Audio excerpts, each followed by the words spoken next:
ترتیب سے، جیسے پہلی رکعت میں سورہ فلق تو دوسری میں سورہ ناس. لیکن اگر کسی نے اس کی ترتیب کے خلاف بھی کر لیا تو کوئی گناہ نہیں ہے، خاص طور پہ جب بھولے سے ہو جائے. تو اگر کسی نے بھولے سے پہلی رکعت میں سورہ ناس پڑھ لی ہے تو بہتر تو یہ کہ دوسری میں بھی سورہ ناس ہی پڑھے. لیکن اگر وہ سورہ فلق بھی پڑھ لیتا ہے تو بھی ٹھیک ہے، بہتر یہ ہے کہ سورہ ناس دوبارہ ریپیٹ کر لے اگلی رکعت میں. اور اگر وتر کی پہلی رکعت میں سورہ فلق اور دوسرے میں سورہ ناس پڑھی تو تیسری میں سورہ ناس پڑھ لے، دوبارہ پڑھ لے، نہیں تو قل ہو اللہ پڑھ لے دوبارہ. تو اس میں کوئی ایشو نہیں ہے، بہتر ہے ترتیب سے پڑھیں. اگر غلطی سے ترتیب آگے پیچھے ہو گئی ہے تو بھی کچھ نہیں ہوتا اس سے. علی ارشد صاحب نے سیالکوٹ سے پوچھا ہے کہ سورہ فاتحہ کے بعد سورت ملانا بھول گئے، سورہ فاتحہ کے بعد سورت ملانا بھول جائیں تو کیا کریں؟ جناب علی ارشد صاحب، سورہ فاتحہ کے بعد اگر آپ فوراً رکوع میں چلے گئے اور آپ کو یاد آیا، رکوع میں یاد آیا کہ میں نے سورت نہیں ملائی ہے، تو آپ رکوع سے کھڑے ہو جائیں، سورت ملائیں، دوبارہ رکوع کریں اور آخر میں سجدہ سہو بھی کریں. اور اگر رکوع میں یاد نہیں آیا، سجدے تک پہنچ گئے، آپ کو یاد ہی نہیں آیا، تو اب کیا کرنا ہے آپ نے؟ فرض نماز کی اگر پہلی 2 رکعتوں میں آپ سورت بھولے تھے تو تیسری رکعت میں آپ سورت ملا لیں، سورہ فاتحہ کے بعد سورت ملائیں، ٹھیک ہے نا؟ تیسری میں نہیں یاد آیا، چوتھی میں ملا لیں اور آخر میں سجدہ سہو بھی کریں. یہ مسئلہ ہے اس میں. اور اگر بالکل ہی بھول گئے آخر تک اور اتحیات میں آخر میں یاد آیا تو صرف سجدہ سہو سے بھی نماز ادا ہو جائے گی. اور اگر سنتوں میں یہ کام ہوا ہے، یعنی سنت مؤکدہ آپ پڑھ رہے تھے یا یہ کہ نوافل پڑھ رہے تھے، تو اس میں تو چونکہ ہر رکعت میں سورت ملانا واجب ہے. فرائض میں تو چلیں پہلی میں نہیں ملی تو تیسری میں ملا لی، لیکن سجدہ سہو پھر بھی کرنا پڑے گا. تو یہاں بھی یہ ہے کہ سنتیں اگر آپ پڑھ رہے تھے اس میں سورت ملانا بھول گئے تو رکوع میں یاد آیا تو کھڑے ہو کر سورت ملائیں، دوبارہ رکوع کریں، سجدہ سہو کریں. رکوع میں یاد نہیں آیا تو اب بس گئی سورت، اب آخر میں صرف سجدہ سہو کر لیں، نماز انشاءاللہ ہو جائے گی. نماز کی ہر رکعت میں سورہ اخلاص پڑھنا. فرض نماز میں ہر رکعت میں سورہ اخلاص پڑھ سکتے ہیں. خلیفہ شاہ نیو یارک سے پڑھ سکتے ہیں، نماز ہو جائے گی. حدیث میں آتا ہے ایک صحابی نماز میں بار بار سورہ اخلاص پڑھتے تھے، آپ نے ان کو بلا کے پوچھا، انہوں نے کہا مجھے اس سے محبت ہے، تو آپ نے ان کو جنت کی بشارت دی. تو اگر کسی کو عقیدہ توحید سے محبت ہے، اللہ تعالیٰ کی توحید ہے، اس میں اس نیت سے پڑھتا ہے تو انشاءاللہ کوئی حرج نہیں ہے. لیکن نارملی یہ عمل ناپسندیدہ ہے. صحابہ نے شکایت بھی اسی وجہ سے کی تھی نا کہ نبی کا عام معمول یہ نہیں تھا. تو بہتر یہی ہے کہ ایک رکعت میں کوئی سورت پڑھیں، دوسری میں دوسری پڑھیں، تیسری میں سنتیں پڑھ رہے ہیں تو تیسری میں کوئی اور سورت، بہتر یہی ہے. کبھی کبھار اگر ہو جائے تو کوئی حرج نہیں ہے. نماز میں سورتیں پڑھنے کی کیا ترتیب ہے؟ نماز میں سورت پڑھنے کی ترتیب بتا دیں. کس ترتیب سے صورتیں پڑھنی چاہیے؟ اہلیہ ساجد انڈیا سے. دیکھیں، نماز میں صورتیں اسی ترتیب سے پڑھنی چاہیے جس ترتیب سے قرآن مجید میں لکھی ہوئی ہیں.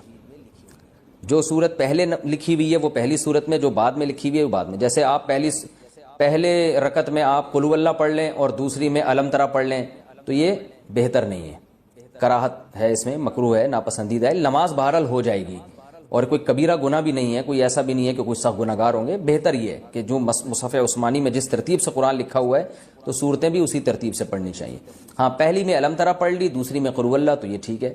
لیکن یہ کوئی فرض واجب نہیں ہے. اگر کسی نے غلطی سے ایسا کر لیا کہ پہلے بعد والی پھر پہلے والی تو بھی ٹھیک ہے، اس میں کوئی گناہ نہیں ہے. عصر سے پہلے نفل نماز کا حکم. عائشہ صاحبہ نیو یارک سے پوچھتی ہیں عصر سے پہلے نفل نماز پڑھ سکتے ہیں؟ پہلے جتنی چاہیں پڑھیں، بعد میں نہیں پڑھ سکتے. عصر کی نماز کے بعد نفل پڑھنا جائز نہیں ہے. ہاں، قضاء عمری پڑھ سکتے ہیں، یہ کوئی اور قضا نماز ہو جائے تو وہ پڑھ سکتے ہیں، لیکن نوافل عصر کے بعد نہیں پڑھ سکتے، پہلے جتنے چاہیں پڑھیں. نماز میں آنکھ بند کرنا جائز ہے؟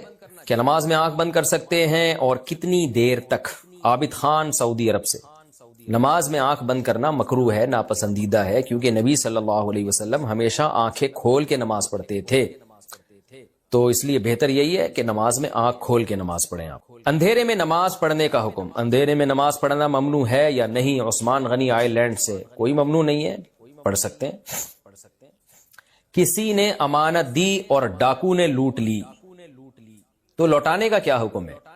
ایک دوست نے مجھے کچھ رقم کہیں پہنچانے کے لیے دی، ایئرپورٹ سے گھر جاتے ہوئے مجھے لوٹ لیا گیا. کراچی کس سے لگ رہا ہے، لیکن یہ ہیں تو سعودی عرب کے.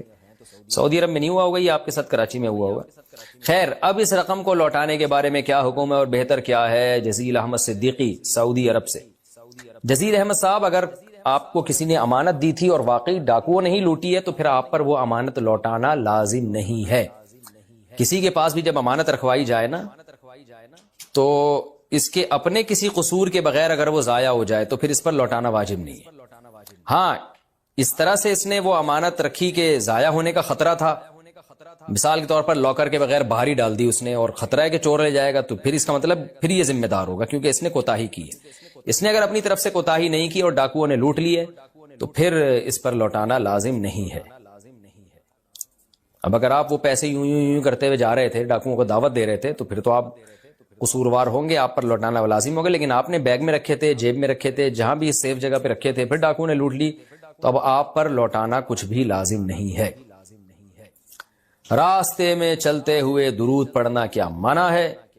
درود شریف راستے میں چلتے ہوئے پڑھنے سے بعض علماء منع کرتے ہیں. اس کی کیا حقیقت ہے؟ میرج تاج علی، چھوٹا لکھا ہوا تاج علی پشاور سے. نہیں جی، ناجائز نہیں ہے، باعث سعادت ہے. چلتے ہوئے ادھر ادھر کی باتیں کرنے سے بہتر نہیں ہے کہ آپ درود شریف پڑھ لیں، تو بالکل جائز ہے، پورا پورا ثواب ملے گا انشاءاللہ. ٹوپی کی جگہ کیپ لگا سکتے ہیں، اگر کبھی کبھی کوئی ٹوپی کے بدلے کیپ لگا لے تو کیا اس سے سنت ادا ہو جائے گی؟ عادل صاحب کشمیر سے. سر ڈھانپ کے نماز پڑھنا سنت ہے، کیپ اگر آپ نے اس کا رخ پیچھے کر دیا، اس کے جو شیڈ ہے، تو بھی سنت پوری انشاءاللہ ہو جائے گی. بہتر یہ ہے کہ ٹوپی پراپر جو نمازی لوگ استعمال کرتے ہیں وہ والی کیا کریں. کبوتر پالنے کا مشغلہ کیسا ہے؟ کبوتر پالنا اڑانا ثواب ہے یا نہیں؟ عامر مرزا، اڑانا تو بالکل بھی ثواب نہیں ہے، بلکہ بعض فقہاء نے تو اس کو ناجائز لکھا ہے. وجہ اس کی یہ کہ جب آپ کبوتر پالتے ہو اور اڑاتے ہو تو چھتوں پہ چڑھتے ہو، لوگ گھروں میں عورتوں پہ نظر پڑتی ہے، سارا محلہ پریشان ہوتا ہے، پھر سیٹیاں بجا رہے ہوتے ہیں بالکل عجیب سی اسٹائل میں. تو ہم نے دیکھا ہے کبوتر بالوں کو کس طرح سے عجیب عجیب حرکتیں کر رہے ہوتے ہیں. تو یا تو آپ گاؤں دیہاتوں میں کہیں جہاں آبادی نہیں ہو، جنگلوں میں، وہاں جا کے پال رہے ہیں. تو اس لیے اڑانا جو ہے نا، یہ تو بالکل صحیح نہیں ہے، مکروہ، سخت ناپسندیدہ کام ہے.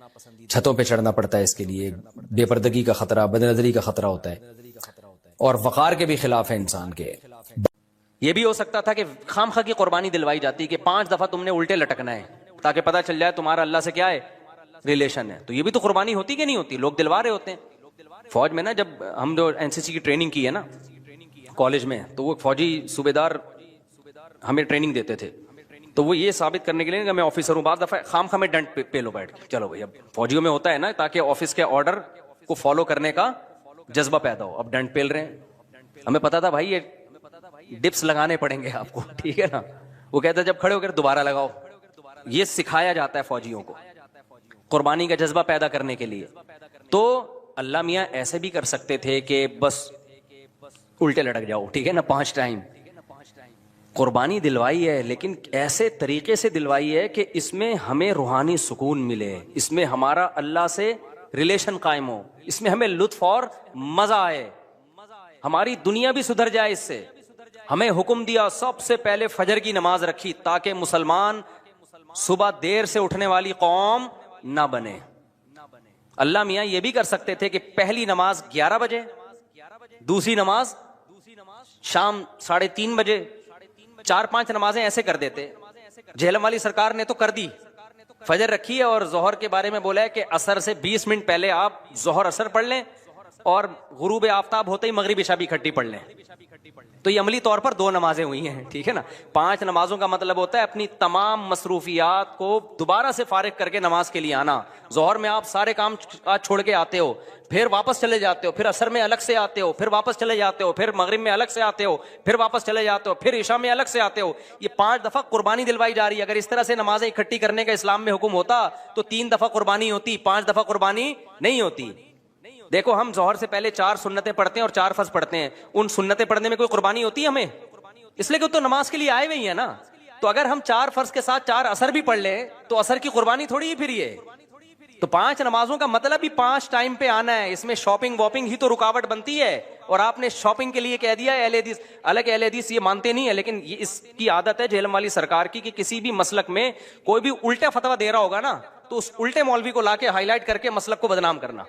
تو ایک اہل حدیث کا وہ چلایا کہ ایک اہل حدیث کہتے ہیں کہ میں جب 12:30 بجے شاپنگ کے لیے جاتا ہوں نا اپنی بیوی کو لے کے، تو 12:30 بجے ظہر کے ساتھ کیا پڑھ لیتا ہوں.